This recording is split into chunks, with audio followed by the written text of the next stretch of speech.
Tens razão. Ninguém perde por ser previdente. E a presença de tua noiva entre nós tem nos dado grandes alegrias. Ontem a levei à saleta oriental e lhe mostrei o retrato que poderemos dizer que é o seu.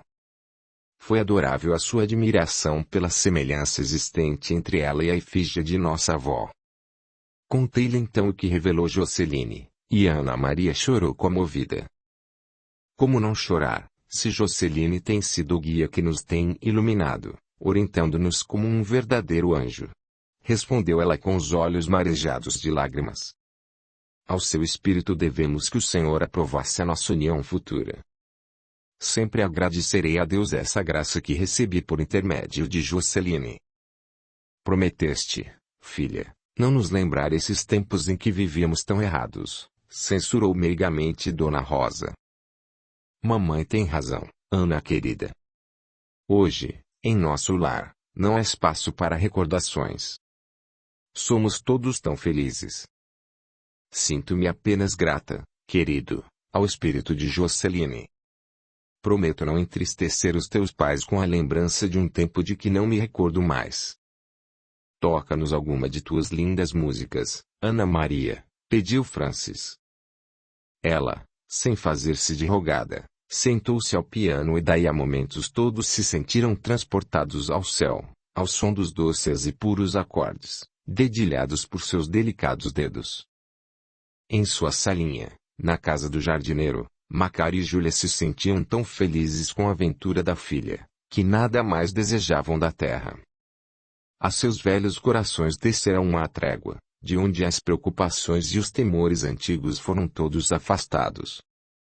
Júlia visitava Ana Maria pela manhã e a menina passava as tardes com o seu velho pai, bordando num caramanchão dos jardins da mansão.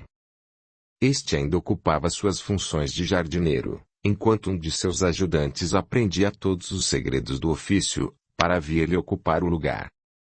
Os dois velhos se encontravam num estado de tamanha plenitude, que deixaram de pensar no amanhã que é sempre uma incógnita para os homens. Só sentiam a felicidade da filhara adorada, e isso lhes bastava. Na vida, após as grandes tribulações, uma trégua nas lutas da terra é como linda manhã de sol depois da tempestade. As criaturas veem apenas o azul do céu, esquecidas da fúria que passou e que pode voltar em breve. Em meio à floresta, o tio Nicolau orava olhando uma nesga do espaço azul. Senhor, fazei com que essa calma que sinto em volta de mim seja não uma trégua, e sim a paz que tanto vos peço. Como que respondendo à sua prece, surgiu no infinito uma estrela, muito viva, brilhando esperançosa. Capítulo 32. Promessa terrível. Naquela tarde quente, cujo céu sem nuvens mais distanciado parecia da terra, Macário estava olhando o trabalho do levantamento das grossas paredes do futuro hospital, quando dele se aproximou um dos pedreiros e lhe perguntou com certa malícia: Vossa mercê é o jardineiro da mansão? Sim. Por que deseja saber? Estranhou ele. Queria conhecer o homem que vai ter a felicidade de casar a filha com o herdeiro do dono de tantas riquezas. Vossa mercê me desculpe, mas quando voltar para a cidade, quando contar essa história, ninguém vai me acreditar. Parece até conto de fadas. Quem parolou essas invencionices junto do senhor? Atalhou Macário meio contrariado. Desde ontem que todos aqui comentam essa história. Até em B, à noite quando estive lá, ouvi falar sobre isso. Se a mentira já foi espalhada, murmurou com manhosidade o indiscreto homenzinho. Isso prova que muita gente em vez de cuidar de si e de seu trabalho, prefere meter o bedelho naquilo que não lhe diz respeito. Até logo, moço. E dando essa oportuna lição ao curioso pedreiro, o pai de Ana Maria foi à procura de Arthur. Encontrou-o conversando no pátio da fábrica com João, o empregado particular de Francis. Ao perceber a presença do velho jardineiro, Arthur notou a contrariedade que se lhe estampava no rosto. Pelo que estou vendo, já estás a par do que acaba de me contar o João, não é verdade, Macário? Sim, venho de saber dos comentários que circulam por aqui. João me falou que já é de todos sabido meu noivado com Ana Maria. Até em M, onde fui buscar uma encomenda de meu pai, perguntaram-lhe sobre isso. Em B também, todos já sabem. Soube pelo empregado do Sr. Santos Julián, disse João, que devemos isso à tagarelice da velha Angélica, a lavadeira da mansão. Vou falar com ela, disse Macário aborrecido, para que da próxima vez saiba melhor usar a língua. Calma, meu velho. Mais cedo ou mais tarde isto teria que acontecer. Vamos ter com o meu pai, e tu, João, procura saber algo sobre Miguel. Alguma novidade, ponha-nos logo a par. Está bem, Dr. Arthur, fique descansado. Macário, acompanhado pelo noivo da filha, foi ter com o industrial, que àquela hora visitava as obras do grupo escolar. Verdadeiramente, a indiscrição de uma empregada fez de todos conhecido o amor de Ana Maria e Arthur. A notícia correu célere, espalhando-se pelas casas das cidades vizinhas, como chuva de temporal que, caindo na terra, alaga tudo. O assombro foi geral. O amor dos dois jovens foi comentado como só acontece nas pequenas cidades quando ratos dessa natureza surgem. Era o assunto de todos. Muitos afirmavam ter previsto esse casamento. Outros, movidos pela inveja, afirmavam que tudo fora obra de feitiçaria. E alguns poucos, afeiçoados ao padre João, viam naquele amor a mão do tio Nicolau. E quando o nome de Miguel surgia na boca de alguém temeroso da vingança do operário sobre o romântico casal, todos sorriam incrédulos. Quem se atreveria a erguer o braço para o filho do poderoso industrial? Só um louco faria. Francis, ao tomar conhecimento das notícias, franziu o sobrecenho, sinal evidente de que estava apreensivo. E em caminho para a mansão, comentou com o filho. Miguel me causa mais apreensão do que podes imaginar. Se ainda fosse o egoísta de antigamente, há muito que o teria mandado prender, porém sinto-me culpado de ter provocado essa situação. Se eu não lhe tivesse ajudado, ele teria se conformado e a tempo que teria deixado Ana Maria em paz. Foi eu que lhe alimentei esse sonho de amor, e agora sinto-me até penalizado por ele. É uma pobre alma ignorante, entrega suas paixões, sem ter ninguém que o aconselhe. Se eu soubesse onde encontrá-lo, iria ter com ele para saber se já esqueceu as ameaças em casa de Macário, e tentar mais uma vez dissuadi-lo. Creio, meu pai, que ele deve estar longe. Se estou um pouco preocupado, não é por mim, mas por Ana Maria, que muito se aflige por causa daquele transporte que teve na floresta, o qual já lhe contamos. De qualquer coisa que haja, ela vai se considerar culpada. Mas não sejamos pessimistas, certamente Miguel deve andar por muito longe daqui. Deus o ouça, Sr. Arthur, disse o Macário, que modestamente se conservava em silêncio respeitoso, como sempre agira quando diante do industrial. Em sua humildade, o jardineiro não notava que havia agora uma grande diferença entre o seu patrão e o futuro sogro de sua filha. Em sua alma simples e boa, incapaz de sentimentos vaidosos, Francis seria em todo tempo o patrão, apenas mais querido pelo seu novo modo de agir, a quem respeitaria sempre e por quem agora daria a vida, sorrindo. Sentindo a diferença social que os separava, evitava sem constrangimento, com naturalidade admirável, frequentar-lhe a casa, apesar de perceber que todos o recebiam lá com evidente prazer. Nada mais aspirava a não ser a felicidade de Ana Maria, o mais não importava. Temes alguma coisa, Macário? Perguntou-lhe Francis. Não por mim, Sr. Renoir, pelos nossos filhos. Se não sentisse em Miguel uma alma tão vingativa, estaria mais sossegado. Que nos aconselha, então? Só temos uma alternativa. Esperar, com fé em Deus, que aquela criatura nos esqueça. Infelizmente, tens razão. Creio que não devemos contar às nossas famílias as apreensões que sentimos. Para que assustá-las se não sabemos nada ao certo sobre Miguel, não acham? Sim, meu pai. Evitaremos apenas que Ana Maria se afaste sozinha, mesmo para ir até sua casa. Certamente, meu filho, disse o industrial. Andando, tinham chegado diante dos portões da mansão. Do jardim vinha um suave cheiro de madressilva. Os três homens, tão distraídos estavam com seus pensamentos, que não notaram o encanto morno que se desprendia do crepúsculo. Sem protestar, Macário acompanhou ambos até um terraço meio escondido pelos galhos de frondosas roseiras, onde se encontravam conversando, Ana Maria e Dona Rosa. Era aquele recanto o local preferido da senhora da mansão. Quando recém-casados, Francis mandara plantar roseiras ali, em homenagem ao nome de sua jovem esposa, ao notar a preferência dela por aquele recanto. E esse gesto delicado de seu marido ainda mais de aumentar a predileção pelo gracioso terraço. Ao ver os recém-chegados, Dona Rosa saudou-os, convidando Macário a tomar assento junto dela. O velho jardineiro recebeu o beijo de Ana Maria, que ao vê-lo viera abraçá-lo toda satisfeita, notando que a filha estava alegre como uma negra, pediu ele intimamente a Deus que a conservasse assim. Arthur se aproximou de sua noiva, que na meia-luz da tarde estava linda em seu vestido de alpaca cor-de-rosa, muito simples, mas que realçava as graças naturais da menina. Ao vê-los juntos, Dona Rosa não pôde deixar de murmurar baixinho para Francis e Macário.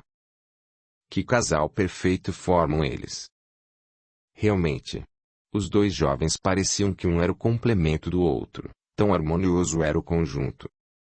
Dando o braço a Ana Maria, Arthur se dirigiu com ela para uma leia do jardim que se estendia em frente ao local que se encontravam seus pais e Macário, onde começaram a passear quase em silêncio, como se as palavras não pudessem externar a sublimidade do amor que unia os seus espíritos. Em volta deles, as flores exalavam um mavioso perfume. No céu, apenas Vênus era visível, àquela hora crepuscular. À noite, vamos ter lua cheia, murmurou docemente Ana Maria. Sim, estamos em plenilúnio, respondeu Arthur. Que bom se pudéssemos ir visitar o tio Nicolau. Desde ontem que desejo vê-lo como se ele estivesse pensando em nós. Também eu ando saudoso do ermitão. Depois do jantar, convidaremos papai e Macário e iremos todos até a montanha. Vai ser agradável um passeio com o luar que vamos ter logo mais. Voltemos para junto de nossos pais, queres? Sim, meu Arthur. Em qualquer parte, estamos unidos pelo nosso amor. Voltemos. Como te amo, Ana Maria. Creio que só no céu existirão palavras que indiquem a imensidade de meu amor por ti. Na terra não encontro nenhuma que expresse o sentimento que me invade a alma, querida. Os teus olhos me revelam tudo o que sentes, meu Arthur. Que os meus te digam também o que minha boca não sabe expressar. Os teus lindos olhos, meu amor, me falam do paraíso. Não foi em vão que Deus os fez da cor do céu. Voltemos, Arthur. Não privemos os nossos pais de nossa felicidade. Tens razão, querida, voltemos. À noite, logo após o jantar, seguiram Macário e Francis, acompanhados pelos dois jovens, o caminho que levava à montanha. Aceitaram de boa vontade o convite de Arthur, para aquele passeio. Macário, apesar da insistência de todos, menos de Ana Maria, que sabia sua mãe ficar aflita com a demora de seu pai, fora jantar em sua casa, prevenindo Júlia da visita que ia fazer ao ermitão. Esta nada objetara. A noite estava tão clara que se podia distinguir o verde das folhagens. Ao atingirem a clareira, encontraram o tio Nicolau em pé diante de sua cabana, apoiado em seu cajado. Sua barba branca parecia fios de prata ao luar. Sorrindo, foi ao encontro dos seus inesperados visitantes, murmurando: Sejam bem-vindos, queridos filhos, a que feliz acaso devo a alegria de vê-los. A saudade desses dois jovens, que o amam como a nós, respondeu Francis por todos. O ancião sorriu bondosamente. Foi o meu pensamento que os trouxe, porque ansiava por vê-los, aliás, a todos 4, meus filhos. Porém não os esperava hoje. Viemos lhe perturbar o repouso, tio Nicolau? Perguntou Ana Maria. Não, minha filha. Não é nesta terra que podemos repousar. Temos que estar sempre alertas, mesmo quando dormimos, para que os nossos espíritos não caiam em tentações, como nos preveniu o Mestre. Mas sentemo-nos, queridos filhos. Arthur, chega aquele tronco para junto de teu pai e Macário. Eles devem estar cansados da escalada, disse o ermitão. Eu não estou, talvez Macário, sim. Da outra vez que estive aqui cheguei exausto. Hoje não. Era o vosso espírito que estava cansado e não o vosso corpo. Creio que o Senhor tem razão. Ele carregava o peso de meus muitos enganos do passado. Um passado assim, meu filho, é um cadáver que já sepultado em nossas almas. Não devemos por isso desenterrá-lo a não ser quando estiver de todo desfeito, para guardarmos apenas as cinzas das boas recordações, murmurou com suavidade o tio Nicolau. E como saberemos quando ele está de todo desfeito? Perguntou Francis.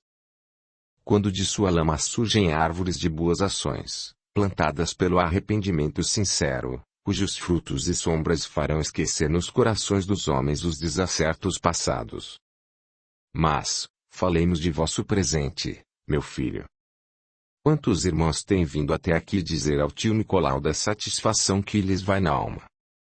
São os mesmos que vinham antes desesperados, em busca de minhas humildes palavras. Hoje eu os sinto cheios de esperança no futuro, calmos e felizes. Creio, Sr. Renoir, que as vossas árvores já estão dando sombras e frutos. Disse sorrindo o ermitão. Graças às suas orações, tio Nicolau, falou comovido Arthur. As de todos nós, filho, bem o sabes. E tu, Macário, estás silencioso, ainda não te ouvi a voz. Que te aflige o espírito. Estranhos pressentimentos, tio Nicolau, perturbam-me a alma desde que aqui cheguei. Respondeu o jardineiro com certa indecisão. Como assim, meu filho? Quando olhei ainda há pouco para Ana Maria, pareceu-me ver que um vulto negro a envolvia. Pensei que fosse minha cisma, mas por 2 vezes esse vulto, como uma grande sombra escura, aproximou-se dela e do Sr. Arthur. Vi que ambos tiveram como um calafrio a sua aproximação. É verdade, disse o moço admirado. Por 2 vezes senti um mal-estar esquisito. Pensei que fosse a friagem da noite, embora não estivesse sentindo frio antes. Eu também, asseverou Ana Maria, senti o mesmo. Não se perturbem, sossegou o tio Nicolau. Um espírito se encontra entre nós, pelo fio da vida que ostenta, sei que é um encanado. Pela cor negra de sua aura vejo que está prisioneiro do ódio, vencido pelas baixas paixões. Seu corpo material deve estar adormecido profundamente, em qualquer parte. Alguns dos filhos possuem grande mediunidade que se presta a materializações. Se não sentissem receio poderíamos interrogá-lo, pois creio que seja ele. Miguel? Murmurou Ana Maria, num fio de voz. Sim, minha filha. Miguel. Estamos à sua disposição, tio Nicolau, confiamos inteiramente no Senhor. Que devemos fazer? Perguntou o industrial. Muito silêncio e concentrar-vos todos, com o pensamento em Deus. Não sentes medo, minha filha? Junto do Senhor, não, tio Nicolau. Tenha confiança no Pai e não em mim. Porém, concentremo-nos, filhos. Audiolivro realizado pelo canal Surya Chand Audiobook. E o ermitão ergueu a branca cabeça para o alto onde a lua iluminava a clareira como se estivesse mergulhada num banho de prata. Senhor, murmurou ele, vós dissestes que todo aquele que suplicasse ao Pai em vosso nome, seria atendido. Hoje, aqui estamos implorando a graça para que possamos afastar da mente desse irmão que nos busca guiado pelas forças do mal, os pensamentos negros, e despertar em seu coração a fraternidade e o amor que pregaste na terra. Enviai-nos a vossa luz. Ajudai-nos, Senhor. Nesse instante, forte luz que suplantou a do luar envolveu a clareira. Um vulto brilhante, cujas formas eram ofuscadas pela luz que o circulava, plantou-se junto a do tio Nicolau. Que a paz do Senhor desça sobre todos, murmurou a entidade, cuja voz soou diáfana como as notas de um violino tangido por mãos de mestre. E vós, irmãos, podereis iniciar o vosso trabalho. De agora em diante tornar-me-ei invisível aos demais, menos a vós. E suavemente desapareceu o iluminado espírito. Então o tio Nicolau ergueu novamente a voz, dizendo em tom calmo, mas repleto de energia: Irmão, em nome de Deus, revelai-vos. Dizei-nos a razão de vossa presença entre nós. Um vulto negro foi aos poucos tomando forma, e todos puderam ver atônitos que diante deles se encontrava Miguel, envolto numa espécie de moldura ovalada, semelhante a uma fumaça negra. Devia ser a sua aura, a que se referira ainda há pouco o ermitão. Um mal-estar indefinível percorreu os presentes. O único que se mantivera impassível fora o tio Nicolau que, fitando muito calmo a desagradável aparição, interpelou-a. Sua voz soou estranhamente no silêncio da noite, onde o luar em plenilúnio mais parecia, de tão claro e límpido, uma suave madrugada sem o cântico das aves. Miguel, em nome do Criador, dizei-nos, por que abandonais o vosso corpo material e seguis estes irmãos? Que desejais junto deles? Vingança, respondeu a negra aparição. Hei de acompanhá-los em todos os momentos, até que faça justiça com as minhas próprias mãos. Não sabeis, pobre irmão, que cabe ao Senhor julgar os nossos erros. Quem somos nós, ínfimas criaturas, para nos arvorarmos em juízes de nossos semelhantes? Lembrai-vos das palavras do Mestre. Quem não tiver um único pecado é quem pode atirar a primeira pedra aos que erram, disse ele. Estais livre de pecados, Miguel. Recordai o vosso passado além desta vida. Bem vedes que as lembranças que vos surgem são plenas de erros, para não dizer crimes.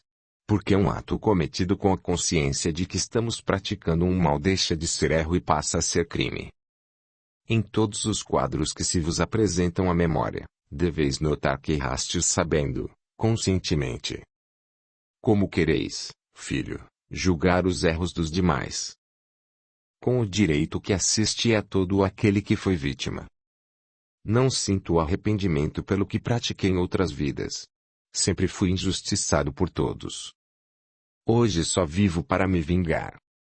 Todos estão felizes à custa de mim, à custa de meu sofrimento, mas chorarão em breve. Sei agora por que fui desprezado. Não vim guiado pelo amor, não. Vim pelo ódio. Não penseis que me intimidais com vossas palavras. Não temo a ninguém, bradou ele. E Deus, meu pobre filho? Perguntou o penalizado ancião. Deus, murmurou Miguel em espírito com voz terrível. Que me importa ele? Sou livre para agir como queira. E nada, ouve bem, nem na terra nem no espaço, impossibilitará minha vingança. E num gargalhar horrível que a todos enregelou, repentinamente desapareceu, deixando nas almas presentes a cena sinistra que se desenrolara na clareira, desalento e amargura. Eles ainda não se tinham refeito da desagradável impressão que sentiram, quando novamente uma luz foi aos poucos surgindo, até se tornar em brilhante clarão com reflexos de um azul claro indefinível. E aos olhos de todos surgiu Joceline, numa aparição celestial, ao lado do tio Nicolau. Ao estender os braços, todos viram que de suas mãos se desprendiam sobre eles irradiações luminosas e brilhantes. Que a paz do Senhor não se afaste de vós.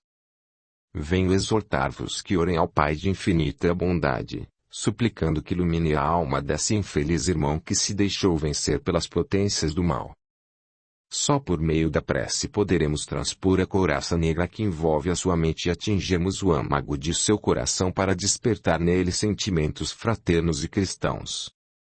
Do espaço, temos feito tudo para alertá-lo e livrá-lo do abismo para onde o estão arrastando as forças do mal, atraídas pelas irradiações que espalhar a sua aura mental, cujo estado, vós bem vistes, está negro, retratando o ódio que domina a sua alma. Porém, nós, espíritos, não podemos violentar o livre-arbítrio, nem usar de meios próprios das criaturas pouco esclarecidas.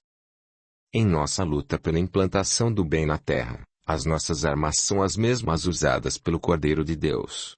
Nada podemos fazer que fira a consciência universal da qual fazem parte todos os que vivem pelo amor divino.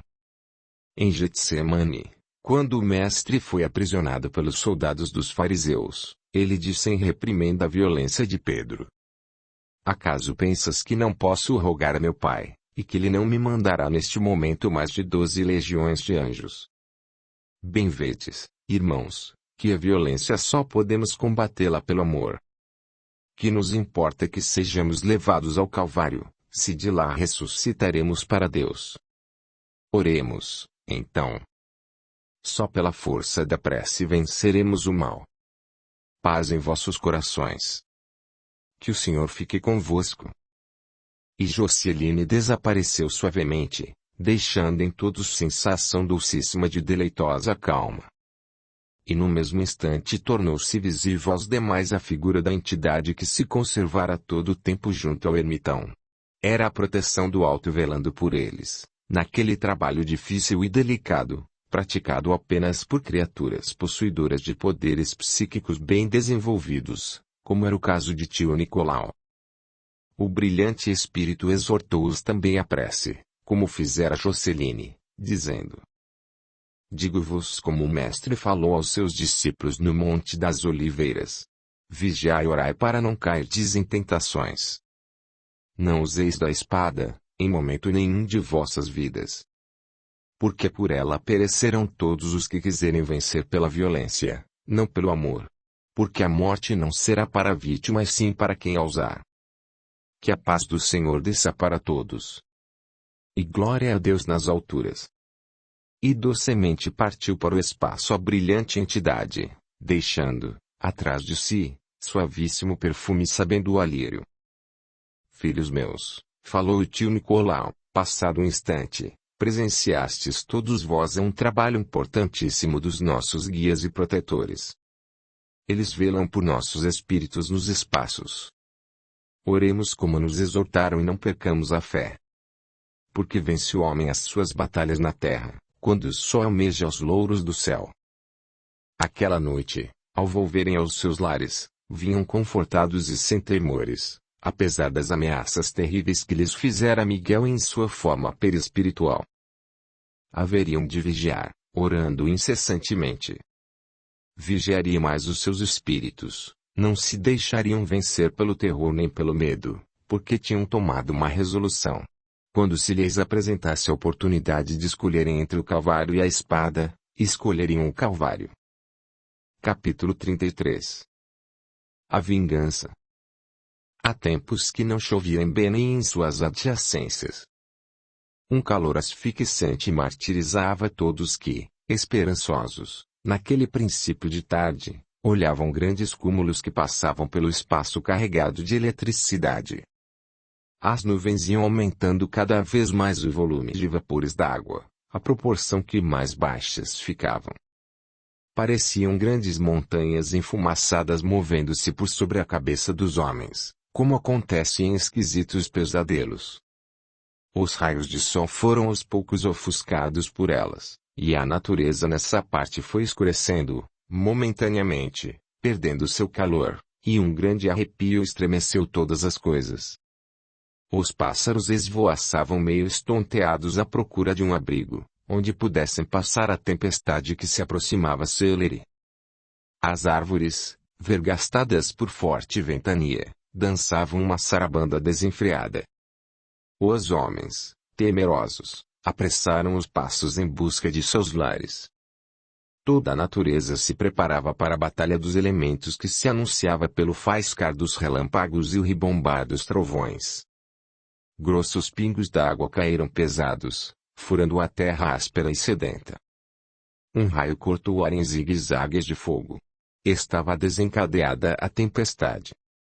E em sua fúria ela levava de arrancada as árvores, avolumava o rio, fazia tremer os animais em suas furnas e tocas, e até os homens estremeciam em seus lares diante das lutas dos elementos.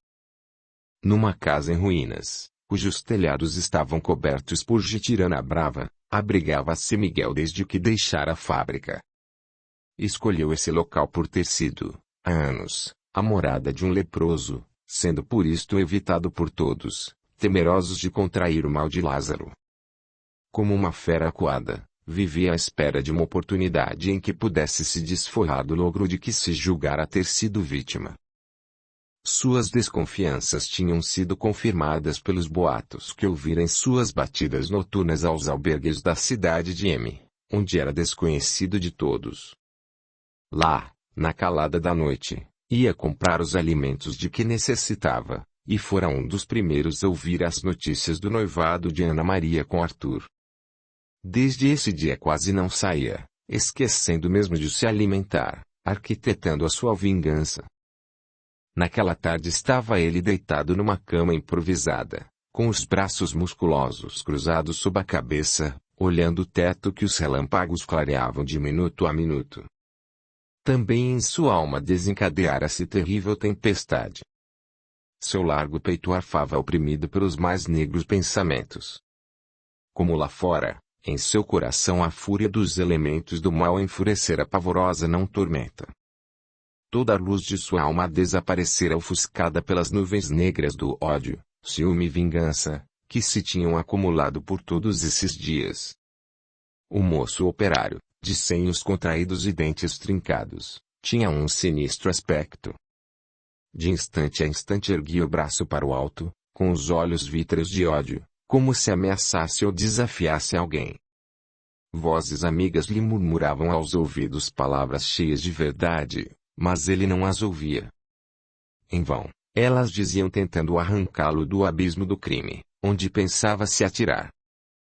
Irmão, não te deixas dominar pelas baixas paixões. Medita antes de cair no abismo que estás abrindo com as tuas próprias mãos. Para o Eterno, nada é tão condenável como matar. Reflete, pobre criatura. Matando, interromperás o ciclo evolutivo de um espírito em sua marcha para Deus e atrairás para ti a responsabilidade. Não queiras ouvir a voz do Eterno clamando por teu crime. Caim, dirá ela, que fizeste de teu irmão? O seu sangue me pede justiça. Pelo teu crime serás repelido, evitado por todos. As árvores não te darão mais sombra nem frutos. As águas dos rios, fontes e cascatas, secarão ao contato de teus lábios sedentos. Não ouvirás mais o cantar das aves, alegrando-te os dias, nem verás o alvorecer das madrugadas. Os alimentos terão o gosto do sangue que derramaste, amargarão em tua boca. O teto das casas onde te abrigares não te protegerá dos raios do sol, nem dos frios do inverno. Os homens te evitarão, as mulheres negar-te-ão o seu amor e as crianças fugirão de ti, apavoradas. Até o céu esconderá tua visão à luz de suas estrelas, e sempre parecerá a ti, cinzento e negro como o teu crime. Durante o dia não verás a luz do sol e à noite, a lua se esconderá de ti. Réprobo, te dirão todos. Réprobo serás irmão. Ouviste-nos, Miguel? Assim falar-te-á ao Senhor. Inutilmente exortavam as vozes amigas dos seus espíritos protetores. Tão ensurdecido estava pelo ódio e pela vingança, tão entorpecida se encontrava sua mente, que não lembrava sequer que um dos ensinamentos de séculos afora. Não matarás. Nesse instante, a tormenta enfurecida rugiu lá fora, porém Miguel nem ouvia o metralhar dos trovões, como não percebia o faiscar dos relâmpagos, porque maior que a fúria dos elementos da natureza era da sua alma. A chuva caía torrencialmente, alagando tudo. Vez ou outra, ouvia-se o baque de árvores tombando ao solo, vencidas pela intempérie. Muito longe, um cão uivava em tom lúgubre e o seu grito se confundia com o gemer dos ventos, pelos campos. Devia ser algum pobre animal sem dono nem pouso, implorando aos céus a esmola de um abrigo. Muito ermo era aquele local onde se encontrava a casa do Lazarento, como era conhecida aquela habitação em ruínas.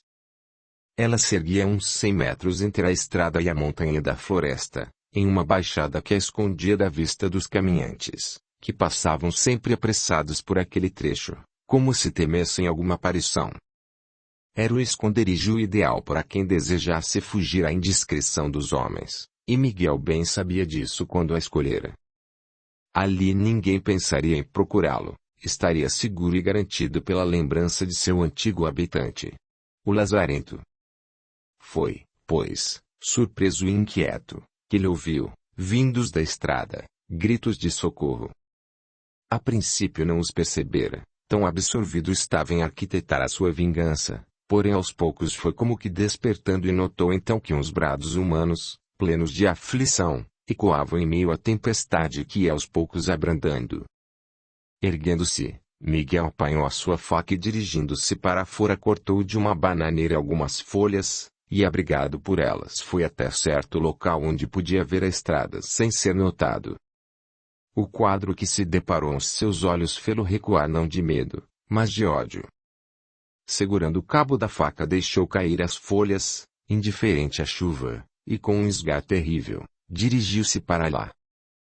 Apesar de amanhã ter despertado com prenúncios de tempestade e Dona Júlia ter lhe pedido que não saísse para não voltar em meio ao temporal, Macário montou num cavalo que lhe presenteara há poucos dias Arthur e dirigiu-se para B, onde desejava fazer umas compras. Depois que o industrial fechara os seus armazéns para facilitar o progresso da pequena cidade, ela estava como noiva feliz, preparando-se para os próximos dias mais alegres e promissores. O seu comércio movimentava-se prometendo grandes lucros aos seus donos. Estes, animados pelas cifras sempre maiores em suas caixas registradoras, prometeram ao prefeito, o bondoso Dr. Clóvis de Almeida, um bom óbolo para melhoramentos sanitários da cidade. Este tinha grandes planos em mente e esperava dentro de um ano poder iniciá-los. Falava-se até na construção de uma praça-jardim em frente à igreja, onde todos poderiam se reunir aos domingos, dias santos e feriados, como possuíam outras muitas cidades e a qual os filhos de Béa muito desejavam. Todos tinham seus planos para o futuro no qual previam, esperançosos, melhores dias. Apenas o padre João andava amargurado, pois recebera uma carta do bispo, onde lhe fora participado que muito em breve um novo sacerdote viria substituí-lo naquela paróquia, e ele o aguardava cheio de amargos ressentimentos. Era assim, queixava-se, que recompensavam seu zelo pela igreja, retirando-o da cidade justamente quando ela começava a prosperar. Agora que sonhava com gordas coletas nas missas aos domingos, ricos presentes e melhores pagas pelos casamentos e batizados, sem falar nas missas encomendadas para as almas, vinham tirá-la de sua paróquia, onde tantos bens fizera. Tão revoltado ficara que fizera um apelo do púlpito, dizendo aos seus paroquianos que se não quisessem perdê-lo, mandassem um abaixo-assinado ao senhor bispo no intuito de desfazer a sua ordem. Entretanto, ninguém até ali ainda o assinara, o que muito contribuíra para aumentar as suas mágoas. E certos boatos que começaram a circular sobre as virtudes de seu substituto, o padre José, o qual era um santo homem, fazendo do seu sacerdócio um apostolado digno do mestre, despertaram-lhe no íntimo despeitos e rancores. Os ingratos.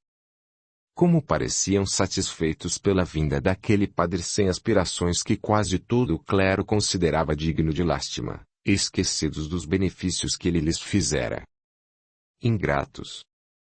Bem mereciam ter como sacerdote um maltrapilho e remendão, que envergonhava pelo seu aspecto de mendigo os franciscanos. Ele iria para outras partes onde soubessem valorizá-lo. Antes de partir, entretanto, haveria de se desforrar do causador da indiferença de que era vítima. Aquilo tudo fora obra daquele feiticeiro filho de Beelzebu, o ermitão da floresta. Certamente chegaram aos ouvidos do bispo a situação em que se encontrava a igreja de B, onde apenas algumas velhas beatas e um pequeno número de congregados compareciam às suas funções religiosas, mais por força do costume do que da fé.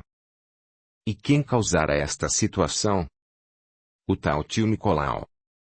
E o padre João não estava de todo enganado, porque sempre que uma paróquia deixava de produzir, o bispo enviava para ele o padre José, que com seu viver ascético e suas louvadas virtudes, despertava nas almas novos zelos pela Igreja Romana.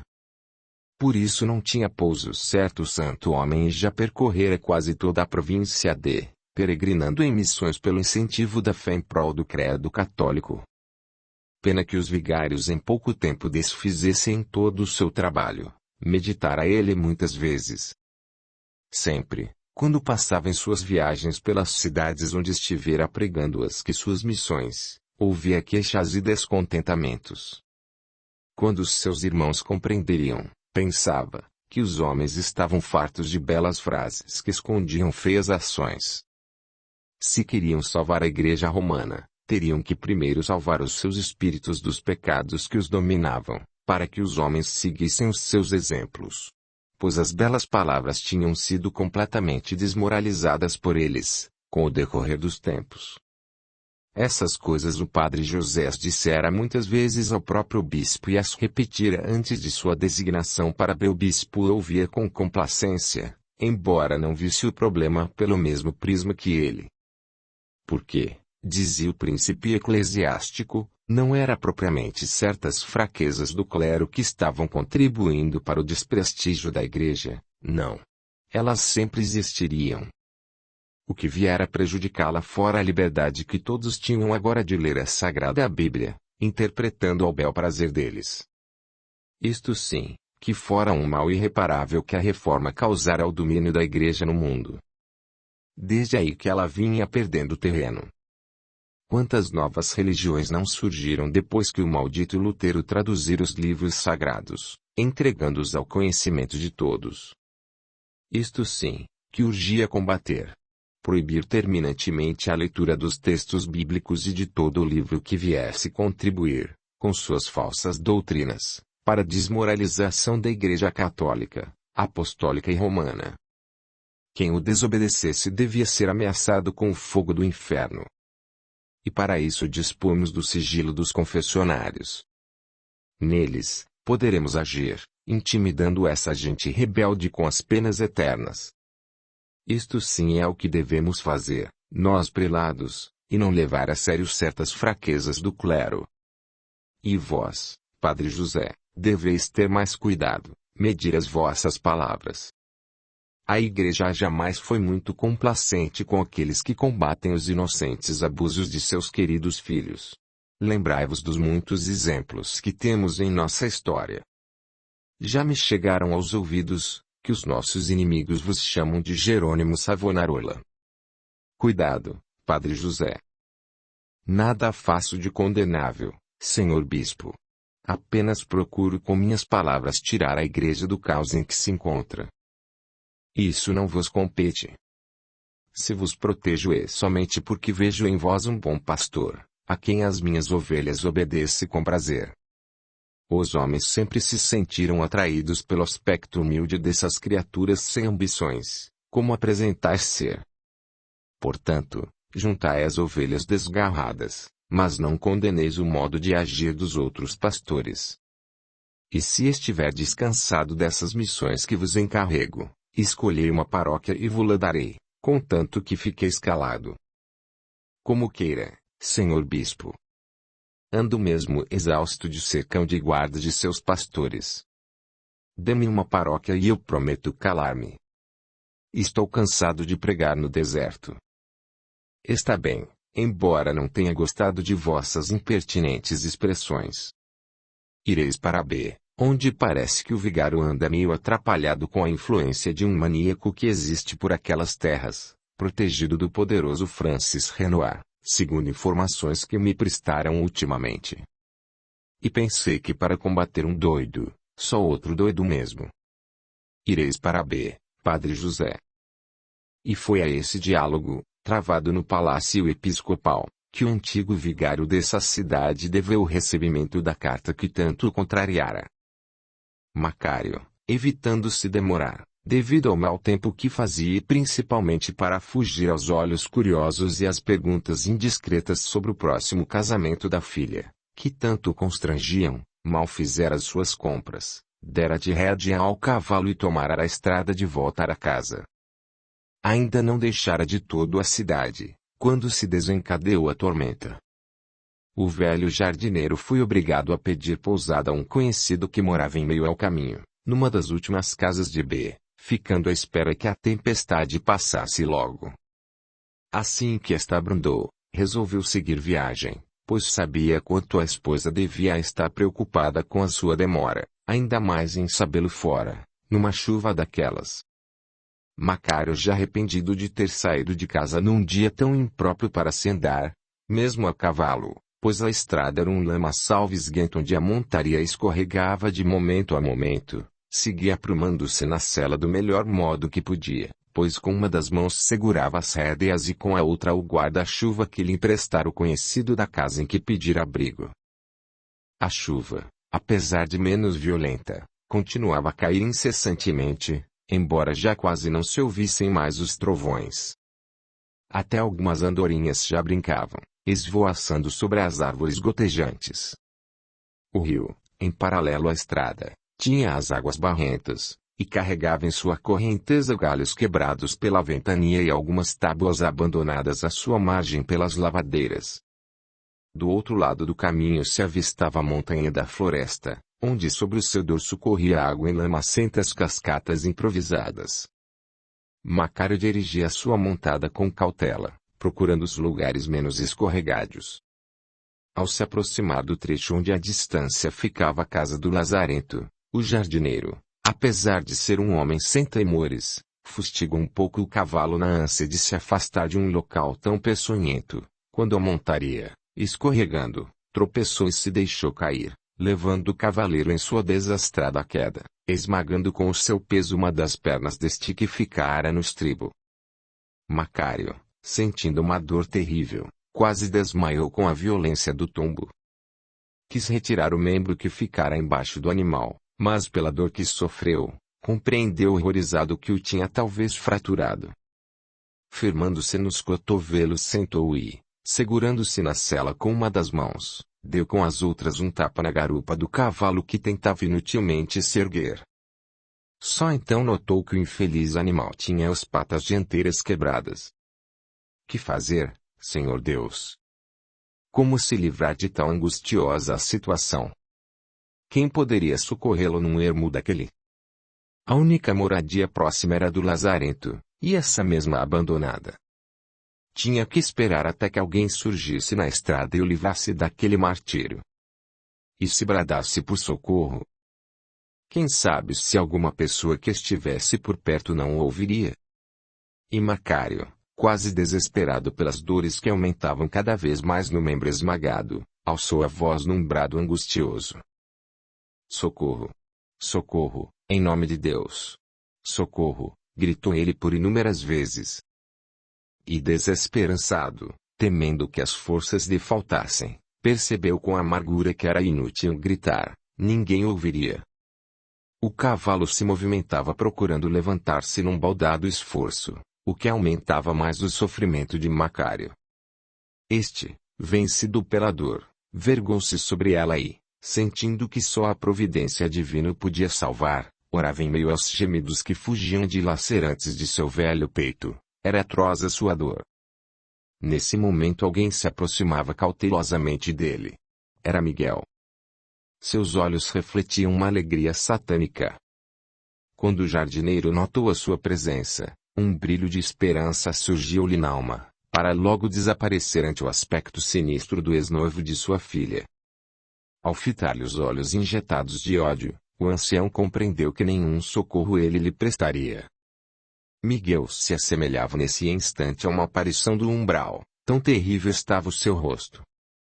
Apavorado pelo seu ar estranho, Macário murmurou, sentindo toda a gravidade da sua terrível situação. Por que não me ajudas, Miguel? Por amor de Deus, socorre-me, pediu ele com lágrimas nos olhos. Morro de dores, bem vês. A chuva caiu e o velho jardineiro estava, além de completamente molhado, todo sujo de lama. Seu estado inspiraria compaixão a qualquer criatura, por mais insensível que fosse diante do infortúnio alheio, porém Miguel ria com tal frieza e o fitava de uma maneira tão sombria e ameaçadora que Macário compreendeu que estava perdido. Sofres, hein? Falou ele vagarosamente. E esperas que eu te ajude, não? Sim, Miguel. E deves fazê-lo depressa. Sofro muito, gemeu o pobre. Pelo amor de Jesus, afasta o animal de cima de minha perna, já não aguento mais. Eu também sofri muito, Macário, quando soube que a tua filha me desprezou por quem lhe ofereceu maior preço. E tu, velho, não tiveste pena de mim. Piedade, Miguel. Ninguém foi culpado do que aconteceu. Socorre-me, por Deus. Sim, hei de te socorrer. Verás, murmurou ele surdamente.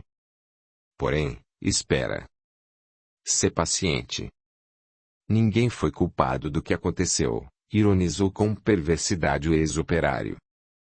Conforma-te e ouve o que tenho a revelar, pois quero partir antes que esta chuva passe. Vais morrer, Macário, vou matar-te. Estremeces, velho covarde. Pois ouve o que tenho a te dizer como despedida. Consola-te que muito em breve a tua filha e o seu rico noivo irão te fazer companhia no inferno. Toma a minha ajuda, toma. Toma. E sem piedade, Miguel golpeou pelas costas diversas vezes o indefeso ancião, até que sentiu a sua vítima desfalecer sob o animal, que assustado rinchava tentando erguer-se, como se compreendesse o drama que se desenrolava junto dele. Somente quando julgou que do corpo de Macário fugira toda a vida, o desalmado Miguel descansou seu braço assassino. E segurando a faca, deixou a estrada, tomando a direção da floresta da montanha. O silêncio envolveu novamente quase tudo. Apenas à distância o cão sem pouso nem dono implorava ao seu esmola de um abrigo. Inerte sob o cavalo, jazia o velho jardineiro coberto de sangue. A um movimento mais forte do animal ele abriu os olhos e num esforço sobre-humano tentou sentar-se, mas caiu com as costas feridas sobre a lama, exangue.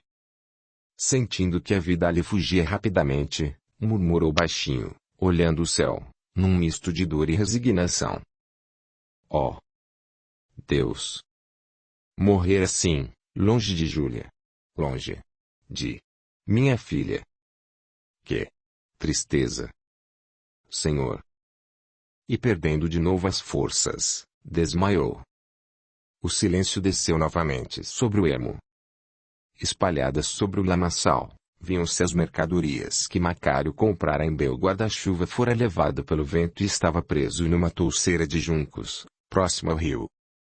Já não chovia mais. A fúria dos elementos naturais extinguia-se. A tempestade passara. Curta, comente, compartilhe, e se inscreva, se já não o fez. A gratidão é o caminho da evolução. Capítulo 34. Ainda há vingança. Os dois operários vinham montados em seus cavalos, quase passos devido à lama da estrada. Tinham ido muito cedo a negócios até B e regressavam agora de volta aos seus lares. A noite se aproximava rapidamente da terra encharcada pelas chuvas. Os dois homens vinham conversando despreocupados olhando os campos empoçados de água e o rio que encachoeirado e barrento corria em remoinhos. Já estavam perto do trecho temido por todos, onde meia hora antes se desenrolara a triste cena que descrevemos. Mal o atingiram, pararam os seus animais surpresos e amedrontados pelo quadro que viram. Este continuava do mesmo modo que descrevemos. O cavalo caído, junto dele, estendido na lama, o velho jardineiro todo ensanguentado a quem não reconheceram. O primeiro impulso que sentiram foi que deviam fugir dali o mais rápido possível, porém as suas montarias se negaram a obedecer, negaceando inquietas. Os dois viajantes se entreolharam receosos e indecisos. E o mais corajoso propôs, apeando do cavalo: "Vamos ver, homem, de mais perto o que aconteceu. Parece um acidente." O outro, bastante amedrontado, seguiu o companheiro. E ambos, ao se aproximarem do local, viram que fora algo mais sério que acontecera ali, pois as roupas sujas de sangue da vítima indicavam que se tratava de um bárbaro crime, e ao reconhecerem a sua identidade soltaram uma exclamação de espanto. "Ei, Macário, santo Deus! Quem o deixou assim, coitado?" murmurou o mais corajoso dos dois, a quem chamaremos de Antônio. "Está morto. Pobre homem.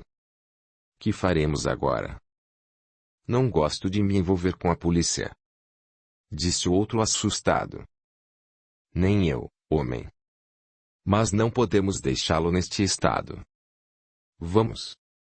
Ajuda-me a tirar o animal de cima da perna dele. Vê, o cavalo tem 2 patas quebradas. Deve ter sido uma queda terrível. Isto está me cheirando mal, Antônio. Ele deve ter caído e alguém o golpeou depois. Isto foi um crime, rapaz. Deixa de falar e tremer tanto, ajuda-me. Anda, puxe um pouco o animal e eu afastarei o pobre velho. Cuidado. Assim, muito bem. Coitado. Quebrou a perna ao cair. Quem teria sido o perverso que ainda o feriu depois disso? Sei lá, algum louco. E Deus queira que esteja longe. E agora, Antônio, que faremos com Macário? Pensa depressa, criatura.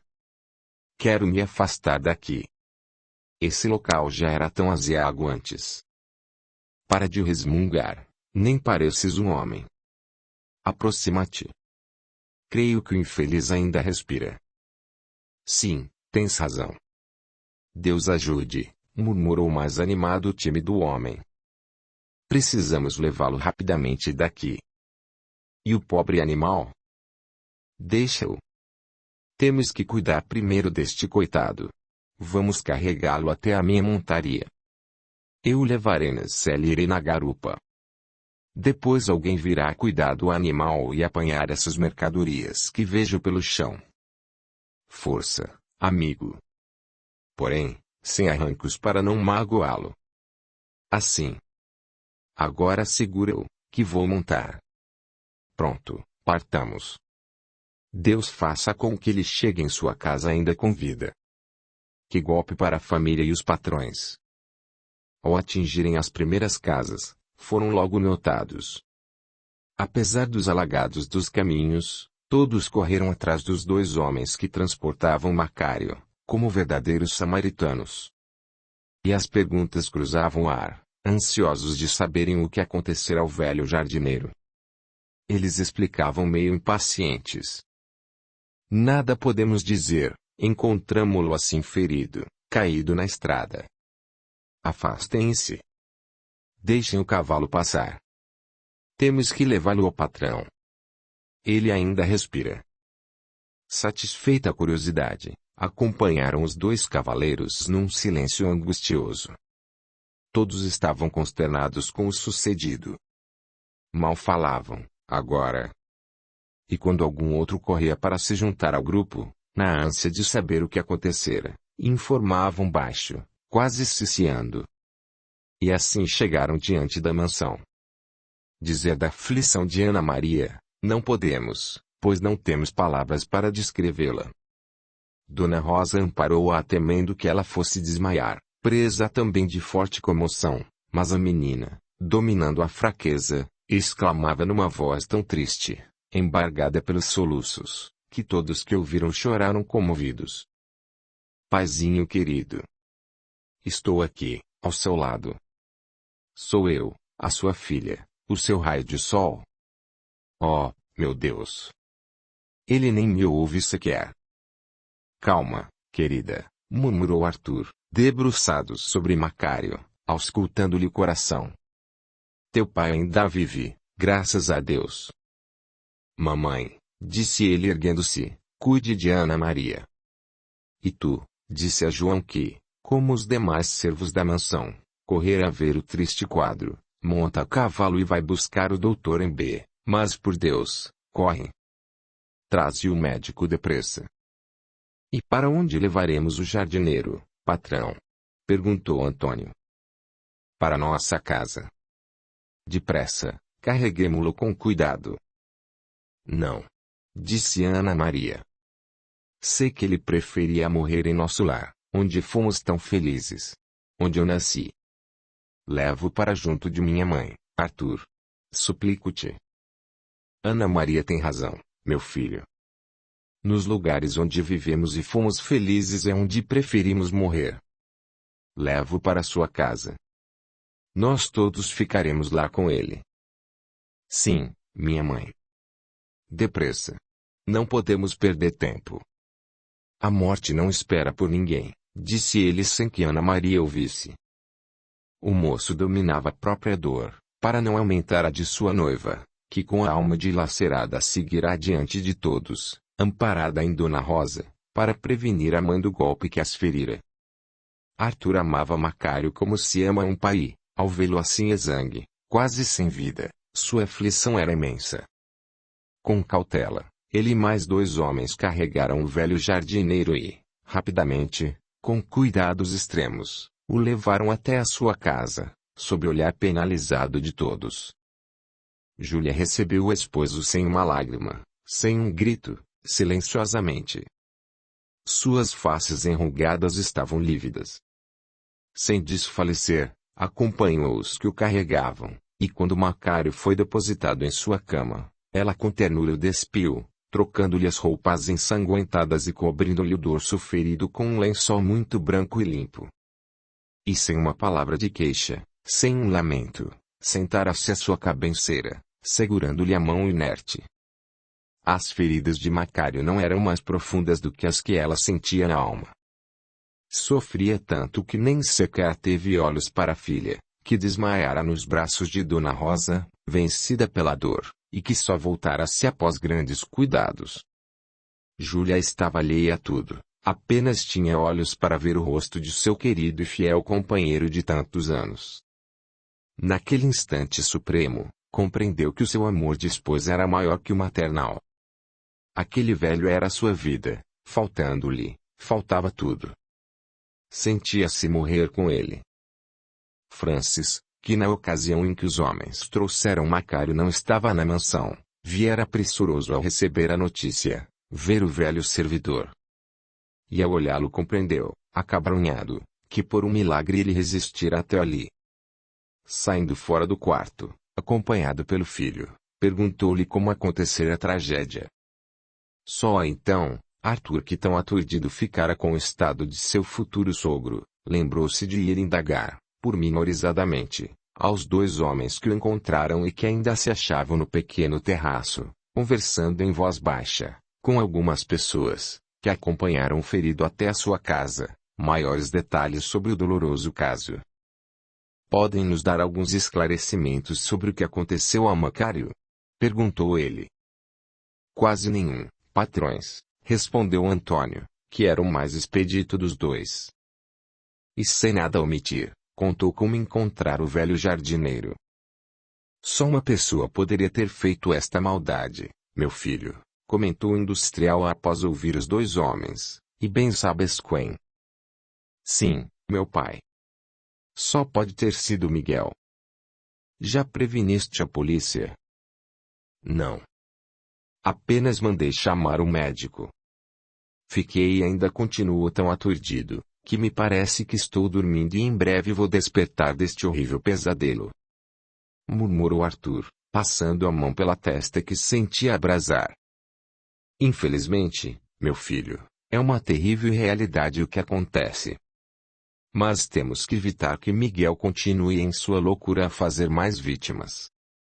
Vou mandar um mensageiro chamar a polícia e cuidar do pobre animal que ficou sofrendo lá na estrada.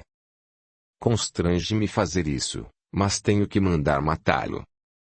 Sim, é o único jeito. Momentos após chegava o médico. Depois de meticuloso exame, constatou com admiração que só um milagre podia ter feito o velho ainda estar com vida. Inacreditável resistência orgânica deste homem. Vou tentar dar-lhe uns estimulantes, talvez possa voltar do desmaio e nos falar. Ah! Doutor, se ao menos nos pudesse dizer quem o pôs assim, evitaria, talvez, outros crimes, alvitrou Francis. Farei uma tentativa. Esvaziem o quarto, por favor, quanto menos gente, melhor. Afastados os curiosos, ele preparou uma poção e introduziu pelos lábios cerrados do ferido, abrindo-lhe os dentes com o cabo de uma colher. Dona Júlia lhe acompanhava os gestos ansiosamente. Ah! Se o bom Deus fizesse um milagre! Se o seu velho não morresse! Arthur e Francis, em dolorosa expectativa, aguardavam os resultados. A um canto do quarto, Dona Rosa e Ana Maria oravam. Passado um instante, o médico disse desalentado. Creio que ele não voltará a si, senhores. Lamento muito. Não. Gritou Ana Maria aproximando-se e abraçando o pai. Ele não pode morrer sem me perdoar. Arthur, vá chamar o tio Nicolau. Não quero que meu pai morra. Ah! Paizinho, desperte. Não nos deixe sem uma palavra, sem um olhar. E, abraçada ao enfermo, beijava-lhe as faces maceradas. Ninguém teve coragem de afastá-la de junto do pai, até o médico estava comovido. Pobre menina, lamentou ele. Porém, nesse momento, como se o grito de sua filha o chamasse à vida, Macário abriu os olhos com dificuldade e ao perceber onde se encontrava, um brilho de alegria se refletiu neles. Deus ouvira, pensou mentalmente. Morria junto de todos os que amava, em seu lar, cristãmente. Louvado fosse ele. Sua amada filha. Júlia. Arthur. Os bons patrões. E o seu olhar percorreu todos num adeus saudoso. Depois fitou Arthur com insistência, com tal ansiedade que este compreendeu que o moribundo lhe desejava falar. O moço se aproximou do leito e, notando que ele movia os lábios vagarosamente, chegou o ouvido à sua boca, para melhor lhe ouvir as palavras.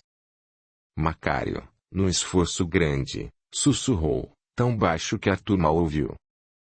Miguel. Feriu-me. Cuidado. Ana Maria. Eu. Perdoou Miguel.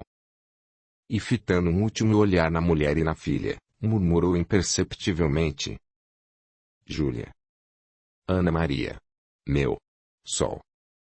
E o seu espírito desprendeu-se da matéria. Braços amigos o acolheram e o levaram para o alto, onde Joceline o aguardava. Sua alma ainda ferida das lembranças da terra iria ser fraternalmente curada, até poder, forte e serena, cantar nos coros celestiais.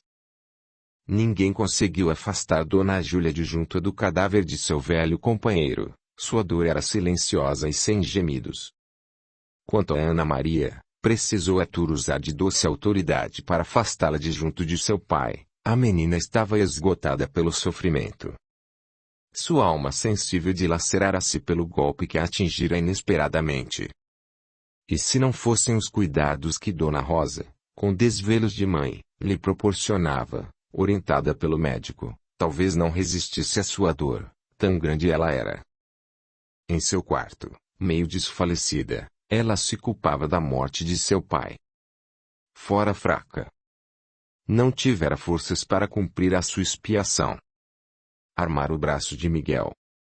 Como fugir àquela tortura, agora?